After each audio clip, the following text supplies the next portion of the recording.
El traumatismo cráneoencefálico es definido como un daño al cerebro, de naturaleza no degenerativa causado por una fuerza externa, que puede producir una disminución o alteración del estado de conciencia, dando como resultado un deterioro del funcionamiento de las capacidades cognitivas y físicas.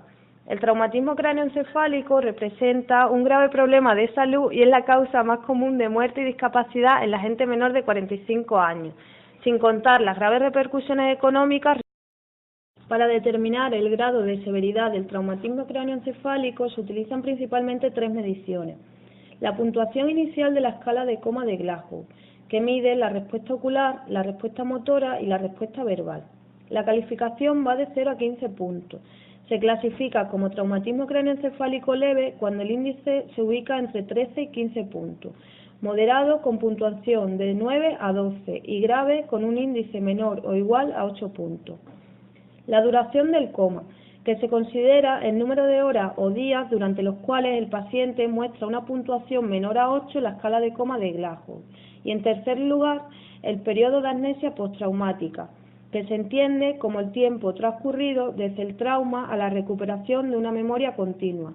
Es decir, el tiempo de recuperación entre 30 minutos a 6 horas se considera como leve, menor a 24 horas como moderado y mayor a este tiempo como grave. Y si dura más de 7 días se considera extremadamente grave. Los traumatismos se pueden clasificar en traumatismo cráneoencefálico leve. En el traumatismo cráneoencefálico leve o contusión, los pacientes han experimentado una pérdida de la conciencia menor a 30 minutos y las quejas que se presentan incluyen dolor de cabeza, confusión y amnesia. Existe una recuperación neurológica completa a pesar de que algunos de estos pacientes tienen dificultades de concentración o memoria pasajera. Traumatismo cráneoencefálico moderado. Una persona con un traumatismo moderado o grave puede tener un dolor de cabeza que no desaparece, vómitos repetidos, náuseas, convulsiones, incapacidad para despertar, dilatación de una o ambas pupilas, dificultad para hablar, afasia, disartria, debilidad o entumecimiento en las extremidades, pérdida de coordinación, confusión, inquietud o agitación. Los pacientes con traumatismo cráneoencefálico moderado requieren hospitalización y pueden necesitar una intervención neuroquirúrgica.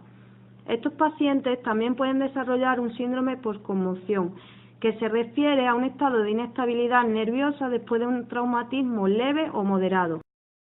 Traumatismo cráneoencefálico grave. En el traumatismo grave o severo, el paciente tiene un estado comatoso, no puede abrir sus ojos, seguir órdenes y sufre de lesiones neurológicas significativas.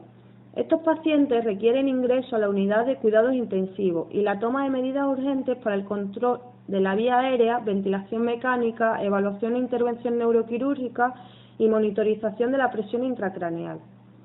La recuperación es prolongada y generalmente incompleta. Un porcentaje significativo de pacientes no sobreviven más de un año. Más del 85% de los pacientes con calificaciones de Glasgow inferiores a 5 fallecen las primeras 24 horas. Además de todo esto, debemos tener en cuenta que existen dos tipos de lesiones. La lesión primaria, que es producida en el momento del traumatismo, como consecuencia del impacto directo, y que produce fracturas, hematomas extradurales, subdurales, intracerebrales, lesiones axonales difusas, así como contusiones. Y también la lesión secundaria, que da una clínica más tardía y que es debido a una hipoxia, isquemia y aumento de presión intracraneal. Estas últimas lesiones son evitables y determinan el pronóstico y el aumento de la mortalidad. ¿Pero qué ocurre realmente dentro del cerebro? El cerebro, como sabemos, es la parte más compleja del cuerpo humano. Está compuesta por 4 lóbulos: el lóbulo frontal, el temporal, el parietal y el occipital, además del cerebelo o denominado cerebro pequeño. Está insertado dentro de la bóveda craneal y está protegido por un líquido denominado líquido cefalorraquídeo. Dentro del cerebro se estima que existen unos 100.000 millones de neuronas, formando como una especie de cableado que mandan señales tanto químicas como eléctricas a todo nuestro cuerpo. Estas neuronas están formadas por su cuerpo celular, por su dendrita y por el axón. Los axones son los que conectan unas neuronas con la otra, estableciendo interconexiones dentro de las distintas áreas cerebrales. Cuando ocurre un traumatismo, lo primero que nos encontramos es un movimiento anormal del cerebro, produciendo un golpe con el consiguiente contragolpe. En ese golpe, el cerebro normalmente es dañado lo suficiente como para provocar una contusión. En este caso nos encontramos, por ejemplo, la contusión en la parte más frontal del cerebro, provocando otra contusión a nivel occipital por el denominado efecto contragolpe. Pero, ¿y en el interior qué pasa?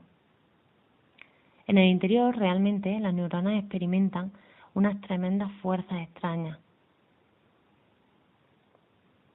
Esas fuerzas lo que causan son la desconexión y el cese de la transmisión de las señales tanto químicas como eléctricas. Esto provoca la muerte de las neuronas. Esta desconexión produce además un daño en el cerebro que puede durar desde horas hasta incluso días. El problema es que los axones muertos rápidamente además generan unas sustancias tóxicas que puede provocar que las neuronas que han sobrevivido al previo traumatismo son las que comiencen a morir también.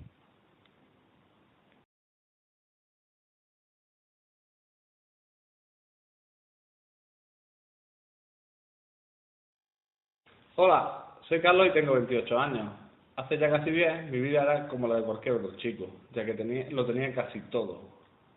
A mis 16 años, durante los veranos, trabajaba en lo que me salía, y esto me permitía tener cierta independencia económica.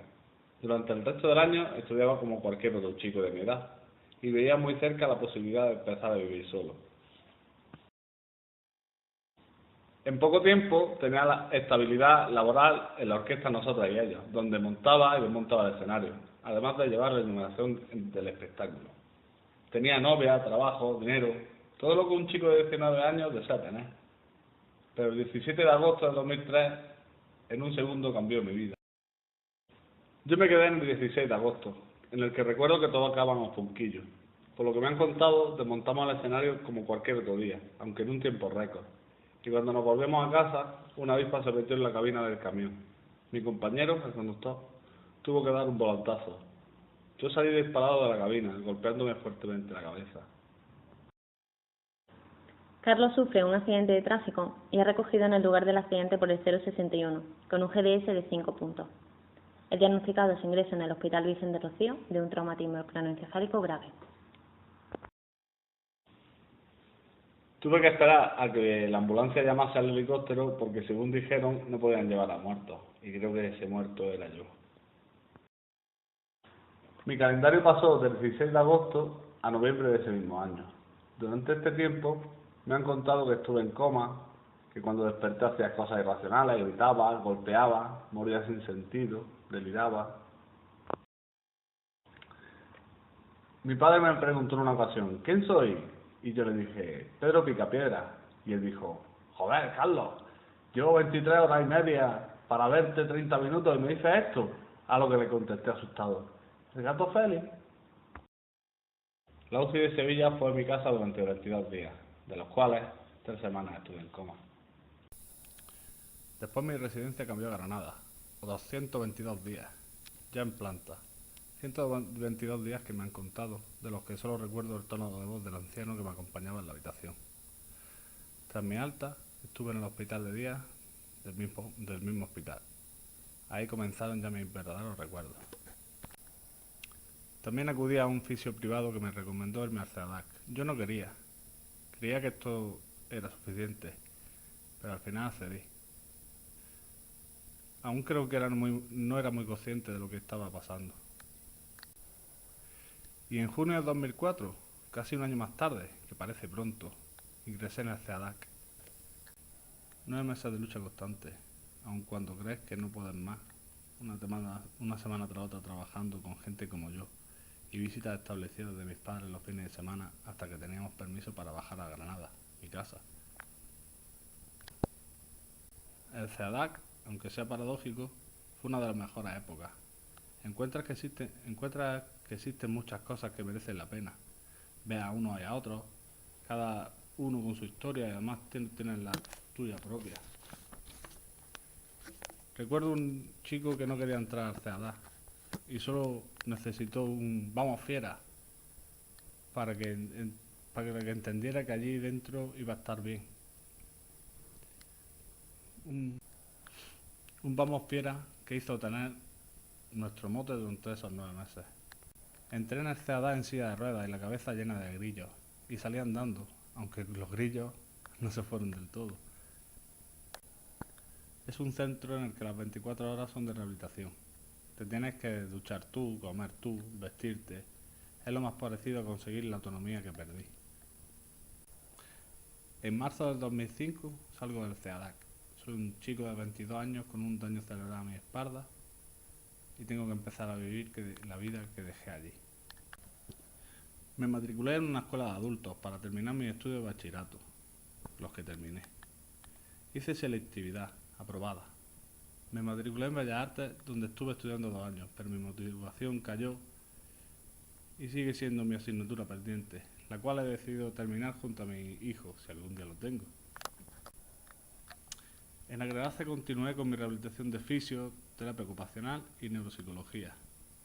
Vi que tenía cierta autonomía y mis prioridades cambiaron. Solo nosotros sabemos lo que cuesta estar tanto tiempo así. Decidí disfrutar de mi novia, de mis amigos y de dejar todo esto en un segundo plano. Lo que me duró 1 año aproximadamente. Este año, aunque consideraba necesario para mí, supuso, dicen, un parón en mi proceso de rehabilitación. El problema es que para continuarlo tenía que darme cuenta yo mismo. Da igual en estos casos lo que te digan los demás, porque tú ya llevas haciendo lo que debes muchos años. Cuando la vida te da otro golpe, supongo que te rehabilitas de nuevo, y eso me pasó a mí. Retomé mi rehabilitación, según dicen, era un chaval impulsivo, que me cabreaba rápido, tenía arrebatos y montaba numeritos. Y ahora físicamente mi marcha ha mejorado, mi equilibrio, empecé a correr, integré mejor mi brazo en la marcha. Las cosas se fueron ordenando y aunque parezca fácil, tienes que pasar por muchas situaciones que te hacen tomar decisiones importantes aunque creas que ni eres capaz de afrontarlas. Trabajé mi impulsividad, mi aceptación de lo que me pasaba y a no relativizar tanto las cosas. Demostré al resto que soy capaz de llevar una medicación que me hace ni siquiera poderme tomar unas copas, como hace cualquier chico de mi edad. Y fui capaz, con ayuda, pero por mí mismo siempre, de ser no quien era, sino alguien mucho mejor, de llegar a estar como ahora mismo estoy.